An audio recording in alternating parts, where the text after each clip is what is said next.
Hello and welcome to this premium podcast about vagueness and vague concepts, which Carl's going to tell me all about. Yeah, vagueness is one of those terms that we use vague ideas in everyday life all the time. You've probably got a rough idea how much money in your pocket that you have, but you never really think about it. You just have that sort of rough image in your brain, and you go about your life, and you think, right, I've probably got about 50 quid in my wallet. I'm going to go to the movies or something. I know I've got enough money, etc., etc. And so vagueness is just one of these things that you deal with all the time. And yet, it seems that we don't have a very good understanding of what vague terms are, vague things are. And we can be defeated in arguments by various very honest and well-meaning interlocutors when they demand a definite answer, a definite position on what is definitionally a vague concept. And I think it's worth explaining just so you can identify when that's happening to you, and you can say, I don't have to do that. What you're asking of me is deeply unreasonable. So I guess the place to begin is just what kind of things are vague concepts? And almost everything about our social lives is a vague concept.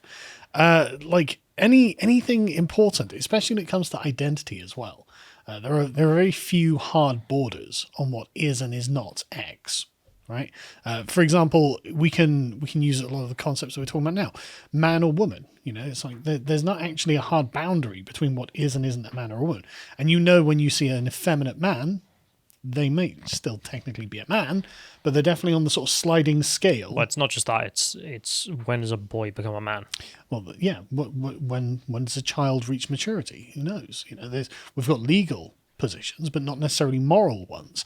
And again, Plus, you can see people in their 20s who are still children. Absolutely. And the concept of left and right wing politics, ethnicity and race. All of these are Italians white? Absolutely not. But all of these are exactly questions that don't have definite borders. And so it's worth understanding why they don't have definite borders and what you can do when challenged on these things. So the point is that vague words are words that admit of borderline cases, where we don't know whether the word applies or not, and they are concepts to which there is no obviously determinate answer. And so the question of what actually constitutes vagueness has actually been tackled many times, and there's no consensus. There's no that philosopher has figured out vagueness. Thank you for that. We can move on, because it's one of those things that probably will end up being vague in and of itself. So we've got a few things to think about, though. So vagueness could be an absence of fact, as in we simply don't know. Or it could be that there is simply nothing to know. It could be that there's an absence of definite truth. So it might not be true or untrue. It might be some mix in between. It could be that there's just an absence of a sharp boundary, as in there's no strict distinction between a tall person and a short person, or a red balloon and a not red balloon, things like this. It could be that vagueness is an incompleteness of meaning, as in vague expressions use words that are non-specific and do not have meaning in certain ways, so they can't be filled in. Who knows? It could be. Vagueness, it could be indecision. So there's no obvious delineating point, making it impossible to make a decision, either yes or no. Right. Or it could just be ignorance. There could be sharp boundaries that we just don't know where they fall. And as you can see, many of these are kind of overlapping issues. And so this is this is the soup into which we find ourselves when thinking about vague concepts. But it's worth explaining and defining that vagueness is not relativity or ambiguity. Right, it's something distinct from these. So relativity doesn't necessarily entail vagueness at all. You could say a person is above average height, and that's measurable, and it's also true, but it's also relative. So if the average height in the Netherlands is 5'10", then you may not be above average height, but if you're in North Korea, then you will be above average height, etc., etc. But it is measurable, and that means it's precise, even though it's relative. So that's that. We don't need to worry about that. And it's not ambiguity either, because if I would say I'm going to the bank, I could mean a river bank, I could mean a bank for money, I could mean some other kind of bank. I may be using it in a colloquial sense. And so the ambiguity in the term requires more information, but as soon as we get that information, it becomes definite. So it's not vague. I'm going to the bank on this street, or I'm going to the bank of this river, or whatever it is. So vague statements can't be made determinate in this way. So that's a pretty easy thing for us to overcome. Any thoughts so far? You're looking at me with skepticism, deep skepticism. No, I'm worrying that people don't understand what the point of this is. So the point in an argument, like...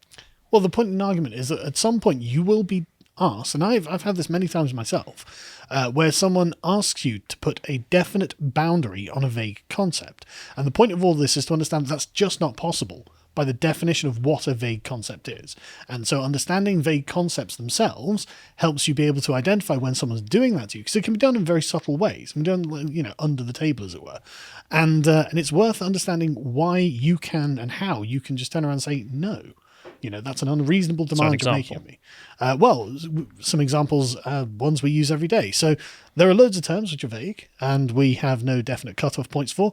A few of these are child, book, toy, happy, clever, few, clout, pearl, moustache, game, husband, table. Like, all of these are actually vague concepts. There's no definite boundary on what for example, like, husband. Yeah, we're not going to get into that one. That's a silly one. Okay. But is it cloudy? I don't know, how many clouds does it have to be cloudy? Right. One cloud, is that enough? It's not really. One small cloud, the whole sky's blue. I wouldn't describe that as cloudy. No one reasonable would, but then, where's the cutoff point? If the sky's mostly covered, but there's a few bright patches, you'd say it's cloudy. But at what point did it stop being like a clear blue sky? And what point did it become cloudy? You can't say. There is no definite point. One of the good examples to use, in fact, is child, because this is, again, a concept without any definite borders. If we use the term minor, as in a legal definition of a legal minor, then we actually do have a hard cutoff point. But the problem is that's actually kind of arbitrary, and that has different legal definitions in different countries. So a minor in Britain is 16 or under, or sort of 15 or under, I suppose. But in Austria, it's 14. In the Netherlands, United States, it's much higher. In the United States, it can be 18 in some places. In the Netherlands, it used to be quite young, but I think it's come up again recently. And so, as you can see, this is an arbitrary line that just keeps moving up and down and varies from country to country. But the thing is, when we say the word child, that's a moral term. That's not a legal term. And it denotes a kind of particular kind of vulnerability in society. And so adults are invested with an obligation to help children in need. And as you were saying earlier, there are plenty of university students, who you could still consider to be children in their outlook and in the help that they need to get by in society. And so as an adult, as a sort of 30-something-year-old man, you might be looking at that thinking, I'm going to have to help these idiots, even though they should be mature enough by this point. And so we've got this obligation, but the boundary between what is and isn't an adult and what is and isn't a child is not fixed and just seems to gradually fade away as a person expresses more competence in whatever subject it is they're doing. Eventually we get to the point where we look at them as if they're not a child. So they don't need my help. Right, okay, great, that's an adult, great. But that could be in their 20s these days, whereas go back 500 years and that would have been about 12 or 13 years old, that person would have become what would be considered an adult. And adolescence itself is actually a fairly modern innovation. But anyway, so this is the point. There's no sharp boundary at which point our duties to help a child ends. We just assume at some point they seem to be getting on with it okay. Let them do it.